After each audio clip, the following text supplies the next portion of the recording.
let's talk about adding distractions and improving the command overall. So I don't think we've talked about there are 4 stages to teaching a command. We've talked about the first little bit where he's learning what to do in the first place, then we're adding a verbal cue to it.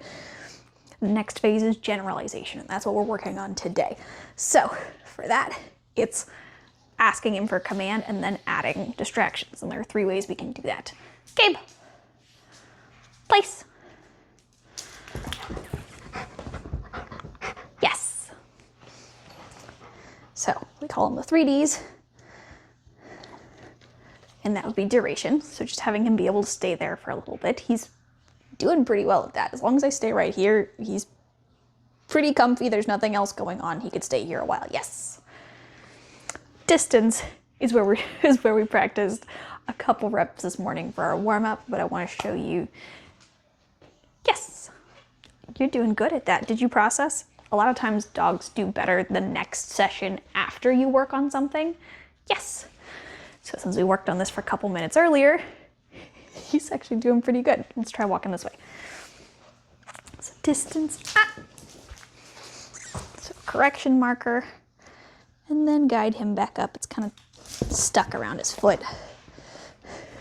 Good boy. No reward after the correction, but I also don't want to make this particular rep harder, so I'll also give him a second. Break. Go boy, break. He's still not super familiar with what that is.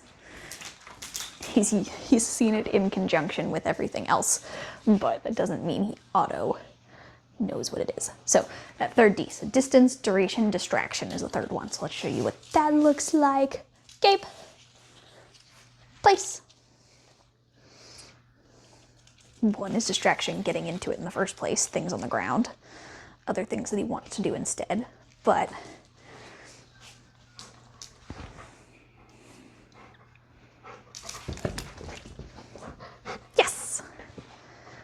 took him a second, but you'll notice one of the things I'm not doing is repeating the command while I wait for him. So distractions. I'm not gonna increase any of the other Ds at the same time as adding new distractions. So, yes. You can tap on a table. Yes. I like practicing that with my training dogs because that means my dogs hear knocking multiple times a day without anything happening, so it actually helps them bark less at knocking at the door. Fun things. But little distractions. Things he doesn't really care about, but just throw in a different picture. I'm a weird person. I add weird things. You can do little noises.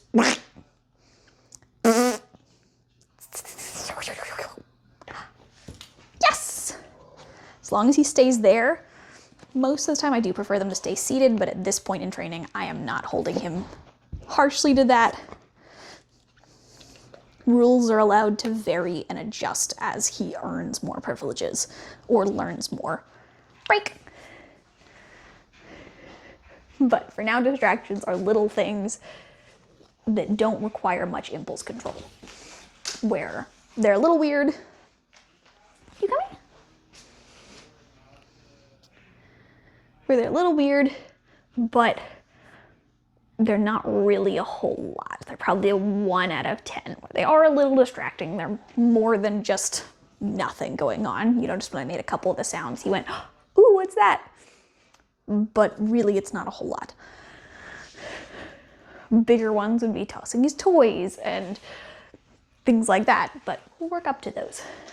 For now, we're just at this phase where we're adding those 3 Ds. So I wanted to show you what those look like.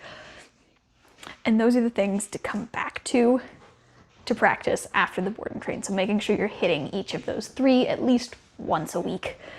Most of the time for training, you don't have to set out a whole lot of extra specific training time. After the board and train, you'll have a couple months of, practicing specifically, but a lot of that's for you as well.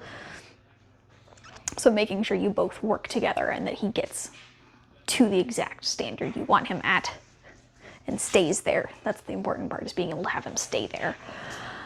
After that, it's just maintenance. It's just using commands as they're necessary. So obviously being able to ask him to come in from inside, being able to ask him to sit and wait before going to the door. I like using place for greeting manners sometimes. Depends on who's coming and how and why, because I also just, you shouldn't have to manage their behavior with a place, but that's something we'll talk about later. But let's see, what else are we working on today? I'm low on brain cells, so I don't want to have to edit this, so we'll just show you everything all at once. So we've got a 15-foot leash on. Gabe, come. Give him a second or two to process, and then we'll add a little tension and just reel him in. And as long as he's coming, the leash is taut, or the leash is loose. It's only if he, yes, stops, that we add a little extra tension. And the same will actually go for the e-collar. So the same way you're seeing me work with the leash now is kind of the same way that the e-collar will function later, where as long as he's coming in your direction, it doesn't turn on in the first place. Good boy. So the other one we've been working on is sit. Yes. Gonna work on a little longer duration on that. So how to add duration when they pop right back up out of a sit. We're gonna get a couple snacks ready in my hand. It is a little bit bribery if they can see that you've got snacks.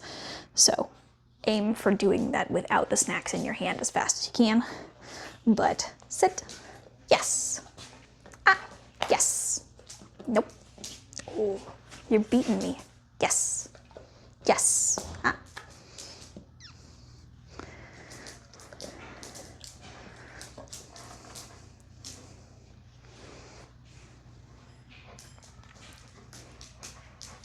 Yes.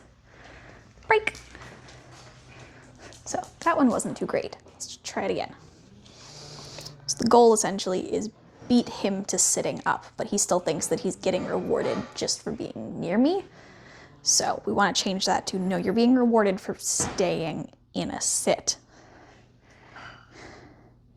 Sit.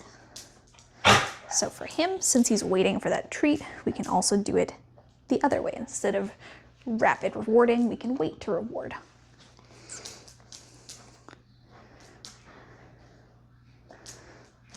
One, two, three, yes. Break. So there, that's the way that's working for him. Both ways are good ways. Different dogs just have different styles, and sometimes it's different styles at different moments. For now, when he jumps, all I'm doing is ignoring him and either turning or using the leash. I didn't have the leash taut enough to be able to add any kind of tension. But, Gabe.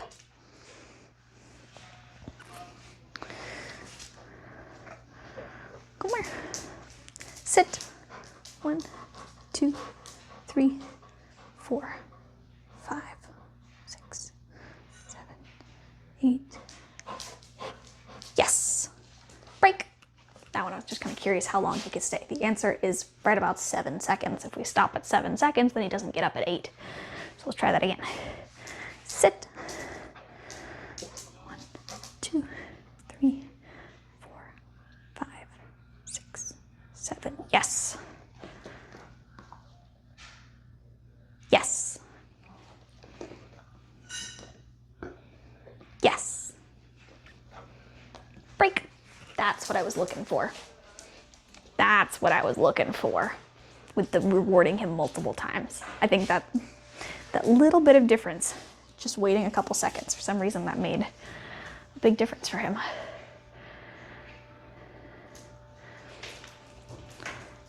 Hi, cutie. But while I've got you on the camera, I noticed a spot on his foot a minute ago that I wanted to show you, just so that you've got it. It's his back foot. There it is. I don't know what that is, but I'm gonna keep an eye on it. Oh, we'll show you. Not switch. Okay. There we go. All right. So for heel, all we're really doing is just getting him used to stopping next to me still. Right here, ready? Yes. Yes. Yes. You hear his giant jaw chomps. It's so cute. Yes. Working on turns. Yes. Outside turns are the easiest ones to practice at the start, but inside turns, so hey. Outside turns is when he's on the outside of you. Yes. Inside turns is if he's on the inside of you, so we go this way. Yes. Oh, almost. Bad timing on my part. His head had just dipped to the side, but I always like showing you that I can have bad timing too, because you'll see plenty of times in the beginning where I don't have perfect timing and they still end up fabulous. So obviously work on it, but a few mistakes here and there is not going to be the end of the world in training. Dogs are quite forgiving.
Oh, is it different when I'm standing? Okay, I'll sit back down.